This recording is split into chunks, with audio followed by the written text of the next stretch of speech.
Olivier Gage, bonsoir. Bonsoir Bonsoir, Olivier. bonsoir à tous, bonsoir à vous deux. Bonsoir. Ravi de Bonsoir. vous voir. Ravi de t'avoir avec nous ce soir sur Tandem. Merci. Alors Olivier, j'ai cherché quelque chose d'original pour pouvoir te présenter un petit peu à nos spectateurs. Et en fait, j'ai rien trouvé d'original parce que je voulais tout simplement, ce que tout le monde veut savoir, c'est qu'est-ce que tu fais? Tu es dentiste ou tu es humoriste? Tu es dentiste le jour, humoriste le soir? C'est quoi ta vie? Ouais, c'est vrai qu'il y a des fois, il y a une confusion un peu, il y a une petite confusion. Une Là, par grande. exemple, je rentre du cabinet, tu vois. Ah donc tu as travaillé, tu travailles quand même. Là, j'ai travaillé toute la journée. En fait, je suis dentiste à temps plein. Lundi, D'accord. mardi, enfin, je suis dentiste à temps plein. D'accord. Donc, aujourd'hui, par exemple, j'ai une journée chargée. Ouais. Et quoi de mieux pour se détendre que d'avoir l'équipe Tandem Ouais, tu vois. et répondre à vos questions. Oh, c'est Voilà, donc en gentil. fait, voilà, tu vois, je sors du dentiste, je rentre à la maison et je suis avec vous avec bonheur ce soir. Mais c'est Donc, je fais les magnifique. deux. Alors Je fais les merci. deux. Alors ce soir, donc tu as été dentiste toute la journée. Ce soir, on va avoir Olivier Gage, l'humoriste. Et on a Exact. plein de questions à te poser. Tu vas nous raconter un petit peu ton actualité. Je laisse la parole à Jérôme qui va commencer tout de suite. Alors, Olivier, oui, bonsoir. Première question, et je pense qu'on est nombreux à se la poser. Comment est-ce qu'un dentiste qui a fait des années d'études en médecine, spécialiste des dents, à un moment se dit « je veux monter sur scène » D'abord, il y a plein de dentistes artistes. J'avais un, comment on appelle ça? Il y avait un dentiste qui avait été le parolier de Sylvie Vartan, que j'avais connu quand j'étais étudiant. Et il me faisait un peu rêver parce que toute sa vie, toute sa carrière, il a concilié à la fois sa vie artistique, parce qu'il continuait à écrire des chansons pour certains grands chanteurs, et il était dentiste à son cabinet. Il me servait un peu de référence. Ah, comment? C'est parce qu'à un moment donné, on se sent un peu à l'étroit dans son cabinet dentaire. On a envie de déconner, on a envie de rigoler, mais les patients, c'est pas le lieu. C'est Ouais. pas le lieu, et à un moment donné, on se dit, bah, il faut être en concordance avec ce qu'on est, avec ce qu'on a envie de faire, avec ce qu'on a envie de dire, avec les conneries, avec la fantaisie qu'on a en soi. Il faut l'exprimer, mais dans le lieu adapté à cette fantaisie. Alors, et le cabinet demande une grande rigueur, alors que la scène est un espace de liberté à nul autre pareil, évidemment pas comparable avec un cabinet dentaire. Donc j'étais le dentiste le jour avec ma fantaisie, mais j'étais pleinement fou dans ma folie le soir sur scène. Et voilà, et les deux sont conciliables difficilement, mais difficilement aujourd'hui avec une activité artistique qui prend un peu d'ampleur. Mais ça va, c'est encore jouable. C'est encore Mais jouable. alors, quand tu dis que tu es la journée dentiste avec toute ta fantaisie, parce que moi, quand je vais chez le dentiste et qu'il me fout tous ces trucs dans la bouche, il a beau me raconter des blagues, je veux pas parler, je veux pas rire. C'est quoi la fantaisie en tant que Je dentiste? l'accorde. Non, mais d'abord, ça reste quand même des blagues où bah, vous pouvez pas répondre. Vous pouvez pas répondre. C'est ça qui On est peut pas génial. C'est réagir, pour ça qu'on c'est a fait ce génial. métier, c'est qu'en fait, on n'attend pas de réponse. Hein. Des fois, je fais des blagues et ils me font comme ça. Je dis non, non, mais vous ne sentez pas obligé de répondre. C'est un monologue. Voilà, c'est un grand privilège de pouvoir faire des monologues. Et ensuite, c'est surtout, c'est vrai que parfois, quand on prend des empreintes, on demande aux patients de ne pas ouvrir la bouche. Parfois, il nous Terrible. fait un signe pour nous dire que si on continue à déconner, il va finir par ouvrir la bouche. Il va foirer notre empreinte. Mais est-ce que, Il faut est-ce trouver que tu le as juste fait, dosage pour leur faire passer ce moment le plus agréablement possible et sans qu'ils compromettent la qualité des soins. Mais Mais c'est est-ce- difficile, j'avoue que c'est difficile. est-ce que tu t'es lancé dans le dentaire, dans l'apprentissage? Est-ce que tu es devenu dentiste pour faire plaisir à ta mère juive? Ou est-ce que tu as toujours voulu être acteur, mais tu as fait dentiste pour faire plaisir à ta mère? Ou est-ce que tu as fait dentiste parce que tu voulais devenir dentiste? Et c'est qu'après, Non. comme tu disais tout à l'heure, Non, tu mais t'es moi, senti en un fait, peu à moi, l'étroit dans le costume? à 13 ans, j'ai l'habitude de raconter cette histoire. À 13 ans, je montais sur scène, moi, en fait. J'avais organisé un petit spectacle, j'avais écrit 2, 3 sketchs Ouais. autour de mon costume de bar mitzvah. Je faisais D'accord. 1m10 à l'époque. J'avais un costume en alpaga qui arrêtait pas de cliquer. Et j'avais fait plein de blagues sur ça. Donc Et, à ta bar je passais- mitzvah, t'as fait un Non, petit... non, j'avais fait des sketchs autour du D'accord, costume de la bar autour mitzvah du et sujet. autour de ma condition de Ok. petit juif de 13 ans à l'époque. Ouais. Et je passais sur des scènes communautaires dès qu'il y avait des grands rassemblements communautaires. À l'époque, il y avait les réfusniks, il y avait les juifs du RSS qui étaient toujours en Russie, en URSS. Il y avait grandes manifestations de soutien à Israël. Mhm. Et à l'occasion de ces grands rassemblements communautaires, je passais sur scène entre Michel Boujna et d'autres, Gilbert Montagnier. J'avais 13 ans, 13 Ouais. ans. Et je faisais des sketchs, mais c'était naturel chez moi, mais sans me poser une quelconque question sur mon avenir. Ouais. Et ensuite, mes parents ont trouvé que ça prenait déjà un peu trop de place à l'âge de 13, 14 ans. Et ils m'ont, voilà, tout ça est resté en sommeil jusqu'à 40 ans, mais sans aucune frustration et sans avoir l'illusion qu'un jour je monterai sur scène. Ouais. Et tout ça est resté. Non, non, j'ai j'ai pas nourri ni de frustration ni rien. Alors, ton Et premier et à spectacle. 39 ans, Vas-y, j'ai un pote pardon. qui savait que j'étais un peu comme ça et que j'étais capable de dire des conneries. À l'occasion d'un grand gala de dentiste, il m'a dit essaye de faire 15 minutes de blagues dentaires. J'ai fait 15 minutes de blagues dentaires, donc je n'étais pas remonté sur scène depuis l'âge de 13 ans, j'en avais D'accord. 39. Et là, j'ai fait rire Dans un l'assemblée congrès comme ça? et j'ai. Comment? Dans un congrès de dentistes? Ouais, une grande soirée de gala de D'accord. dentiste pour agrémenter un peu la soirée. Comme mon pote savait que je pouvais, j'avais des choses à dire, ou en tout cas, il savait que je pouvais. Voilà. Il m'a dit Olivier, essaye de relever le défi, de faire des sketchs, de faire des blagues pendant 20 minutes, un quart d'heure, 20 minutes.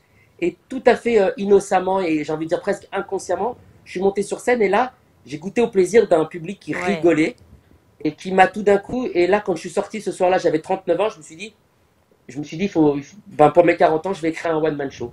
Mais entre 13 et 40 ans, j'ai fait mes études de dentiste, je me suis marié, j'ai fait des enfants, mais sans nourrir de frustration ou sans me dire qu'il faudrait qu'un jour je fasse de la scène. Non, non, c'était une idée qui ne m'effleurait même pas l'esprit jusqu'à cette soirée de gala. C'est pour ça que j'ai souvent l'habitude de dire que ce confrère qui était président d'une association est un peu mon parrain. C'est lui qui m'a mis un peu le pied à l'étrier en me demandant de relever ce défi-là ce soir-là. Et face aux réactions du public, naturellement, pour mes 40 ans, je me suis dit, je vais réaliser le rêve de mes 40 ans, Et là, écrire un one-man show, et mais là, ça tu as devait être écrit l'événement 2 fois d'un 20 ans. jour sans lendemain. Et là, c'est là que tu as écrit 2 fois 20 ans ton premier spectacle. Et c'est là où j'ai écrit J'ai 2 fois 20 ans mon premier Ouais. spectacle. Et là, je l'ai présenté dans les petits cafés-théâtres à Paris. Et mes patients sont venus, des étrangers sont venus, ils ont ri. Et c'est une aventure qui dure depuis maintenant 8 ans voilà, Un deuxième avec un spectacle. certain succès Et un deuxième plaisir, spectacle. Alors, comment? Et un deuxième spectacle.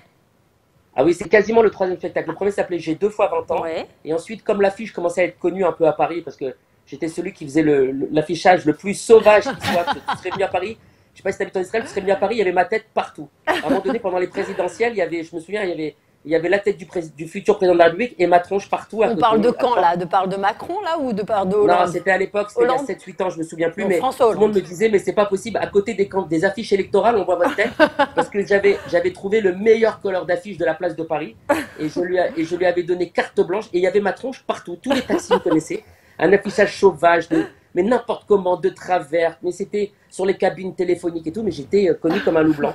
Tout le monde me voyait, on me disait, mais c'est pas vous le mec à l'affiche de travers dans la rue, je faisais si. dis-moi, Quand on me voyait, ouais. pardon, tu as plus de spectateurs qui sont devenus des patients ou plus de patients qui sont devenus des spectateurs? Non, non, je suis plus. Non, mes patients sont devenus spectateurs. Mais aujourd'hui, si tu tapes Olivier Gage dans Google, je ressors pas dentiste, je Non. ressors one man show. Ouais. Ouais, on l'a fait. On l'a Voilà, donc tu l'as fait. Donc en fait, les gens viennent à mon cabinet. Par exemple, des fois, ils cherchent mon adresse et ils savent que je fais du spectacle. Et au bout de la deuxième, troisième séance, dès qu'il y a une certaine connivence qui s'installe, je leur dis, vous savez, je fais du spectacle. Ils me disent, oui, oui, on savait. Ils le savaient dès le départ. Mais ils faisaient comme s'ils ne le savaient pas. Donc voilà. Et puis, non, en général, c'est plutôt tous mes patients sont venus au spectacle. Enfin, moi, j'ai mon affiche.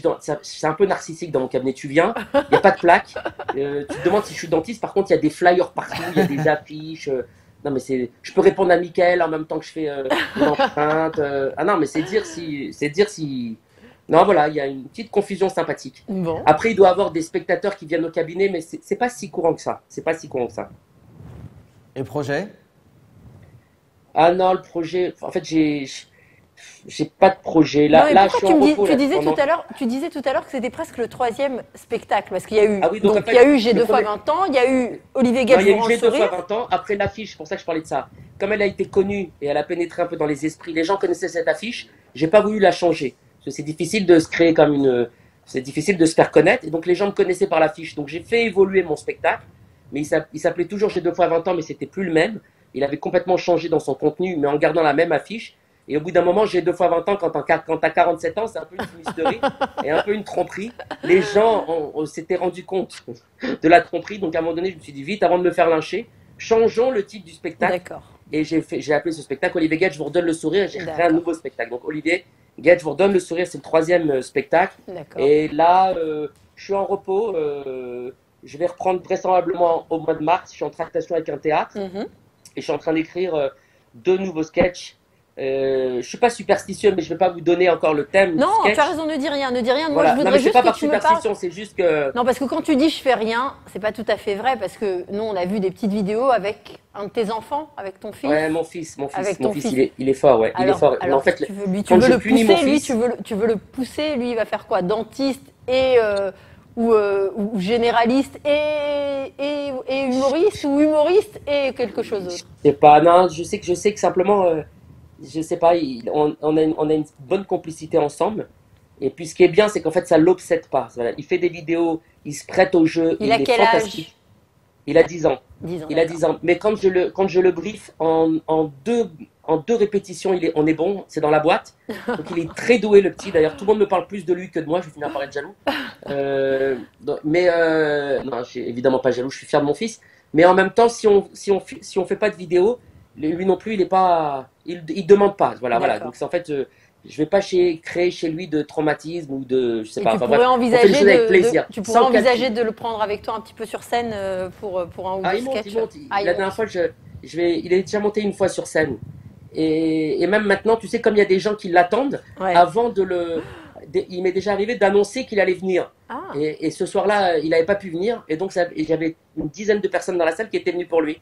Et magnifique. qui étaient déçues. Wow. Donc maintenant, tu vois, comme une guest star, avant de l'annoncer, je dois être sûr qu'il soit bon. Les chiens ne font pas des chats. Je ne serais pas étonné que plus tard, en grandissant, il s'illustre aussi C'est dans le sûr. spectacle et dans, C'est sûr. dans le comique. Je crois que dans sa classe, il me dit qu'il est le plus drôle de sa classe. Ça, Donc, ouais, ça fait penser Et à puis des. c'est mon meilleur VRP. Je suis allé le chercher à un anniversaire samedi après-midi. Ouais. Toutes les mamans me connaissaient parce que mon fils avait fait ma publicité. Ah, je croyais qu'il allait te demander de faire une petite animation à l'anniversaire, un petit sketch ou deux. Non, là je suis allé le chercher. Des fois je vais le chercher au tennis et je fais le con. Il me dit papa, sois drôle s'il te plaît. J'ai dit que tu étais humoriste. Et comme tu vois, il me fait des fois, il fait papa, s'il te plaît, j'ai dit que tu étais humoriste. S'il te plaît, sois plus drôle parce que là c'est pas très drôle. Mais tu es hyper actif en fait, parce que là on te sent quand tu parles. Tu es Ouais, un peu ouais. hyper Je actif. déborde d'énergie et c'est pas faute de mettre beaucoup dépensé aujourd'hui parce que j'ai une grosse journée au cabinet. Mais c'est vrai que j'ai de l'énergie à revendre. Et quand tu. Non, mais moi, parce que moi, ce que j'ai l'impression plutôt, c'est que quand tu anesthésies tes patients avec le gaz, tu sais, le gaz. Non, qui je l'ai fait pas ce rire, gaz. là. Je l'ai pas. Ah, tu Non, veux mais pas moi, ça? je t'explique. Je les Je pensais détends que tu- en leur parlant, en les faisant rire. Je leur Ouais. dis détendez-vous. Ils me disent non, mais vous ne me connaissez pas. Je dis mais j'ai pas besoin de vous connaître davantage. Hop, paf, j'anesthésie. Ils me disent mais c'est fantastique. Non, j'ai pas j'ai pas ce fameux Mais je gaz. crois- Ouais, on me le l'a gaz réclamé la hilarant. semaine Le gaz dernière. hilarant. Voilà, c'est ça, je Ouais, cherchais le mot. j'ai pas ce fameux gaz, mais ça va, ça se passe bien, ça se passe Bah, très en tout bien. cas, moi, quand Non, je viens. on rigole. En fait, l'idée, c'est d'être détendu, d'être affable, d'être. Mais ça, Et puis c'est génial de- parce que tu sais quoi, moi, quand je viens à Paris, je vais venir te voir en tant que dentiste, hein, et en tant qu'humoriste aussi, bien sûr. Hein. Ouais. Mais en tant que dentiste, parce que moi, pendant des années, j'ai eu un dentiste. Horreur, c'était l'horreur. C'était un super bon dentiste, il travaillait super bien. Mais quand il me soignait, à chaque fois qu'il soignait quelqu'un, il faisait. Et à chaque fois, t'avais l'impression que tu faisais quelque chose de mal. T'avais pas assez ouvert la bouche, t'avais pas assez fermé, t'avais pas assez tourné la tête, je sais pas. Et à chaque fois, t'avais l'impression que tu le dérangeais. Et il soufflait C'est vrai. tout le temps, c'était l'horreur. Il était dépressif, en fait, le pauvre. Attends, moi, je suis pas dépressif, mais je suis très, très naturel. Ça veut dire que moi, je rentre dans le cabinet, je leur dis, je vous préviens, je suis très fatigué aujourd'hui, j'ai mal dormi. Donc, c'est pas mieux. Je Mais me c'est demande pas si- rassurant du tout quand tu dois. C'est pas rassurant. En fait, je suis très naturel. Ça veut dire que, par exemple, si je me suis disputé 30 secondes avant, j'ai raccroché au nez d'un ami, de ma mère, de ma femme, de pas je vais rentrer dans le cabinet, mais en pestant, mais en étant super vénère. Mais, ouais, ah non, je suis pas certain d'être le plus rassurant. Mais sans transition, je vais passer d'un état d'énervement, de fatigue, à un état de sympathie et de rire. Bon. Voilà. Alors, De il y a à peu sympathie, près 2 ans, tu es venu présenter ton spectacle ici en Israël. Ouais, excellent souvenir. Et en fait, il y a 3 ans et demi, j'ai joué à Ashdod, Ouais, un festival d'humour francophone. Ça s'est oui. super bien passé. Et puis, il y avait Avraham Azoulay, Avraham Azoulay, qui est oui. le rédacteur en chef de LPH Info, LPH. qui m'avait vu à Mosaïque. cette soirée-là et qui a encouragé Alain Asseraf à me faire revenir pour 2 soirées, une à À Tel Aviv et et une une à à Jérusalem. Jérusalem, oui. Et ça, c'est très bien, voilà, ce sont 2 merveilleux souvenirs, 2 magnifiques souvenirs. Bon, alors maintenant, bah, on t'invite reviendra. Exactement, on t'invite à reprendre Attends, juste l'écriture. pour rebondir sur ce que tu as dit, Je t'en quand prie. je viendrai à Paris, je viendrai au cabinet. Ouais. En fait, moi, à chaque fois, les gens me disent, vous êtes très sympathique, il faut que je vienne au cabinet, mais en fait, moi, je veux pas de patients, je veux des spectateurs. Donc souvent, les gens, je les vois dans des soirées, ils me disent, mais qu'est-ce que vous êtes sympathique, on va venir vous voir. Je fais, ah, génial, je joue mercredi. Elle me dit, non, il est où votre cabinet? Mais je dis, mais c'est pas ça que je veux, moi, j'ai pas besoin de patients, je veux des spectateurs. Les gens, en fait, des fois, je leur dis, mais non, vous venez pas à la bonne adresse. Il faut venir au théâtre. Il ne faut pas venir au cabinet. Alors, Après, au si je vais théâtre, aussi promis. au cabinet, tu Alors, verras, promis, dès que tu ce sera reprends un toujours un théâtre, bonheur. tu reviens sur Tandem nous dire où tu joues pour qu'on puisse, et que nos téléspectateurs français, parisiens et que ceux d'ici, qui partent souvent en France, puissent venir te voir. Et puis, si Dieu veut, ben voilà, t'avoir ici sur Tandem en plateau. Je sais, Mickaël, il est adorable. La dernière fois que je suis venu, c'était pour faire mon spectacle. J'étais d'une petite semaine. Donc, j'avais fait mes 2 spectacles et je m'étais reposé. La fois prochaine, promis, je me fais un bonheur de vous faire la bise. Ah ouais, tu studio. viens, exactement. Avec Tu viens plaisir. chez nous, tu viens nous voir ici en studio, en Et moi, live, je et vous tu vois nous souvent, feras un alors ou deux après, souvent, sketchs. c'est le soir. Alors, je regarde votre émission un peu hachée. Haché, par ah bah quart oui, d'heure. oui, bah Par c'est fait quart pour. d'heure. C'est fait pour. C'est fait Voilà. pour.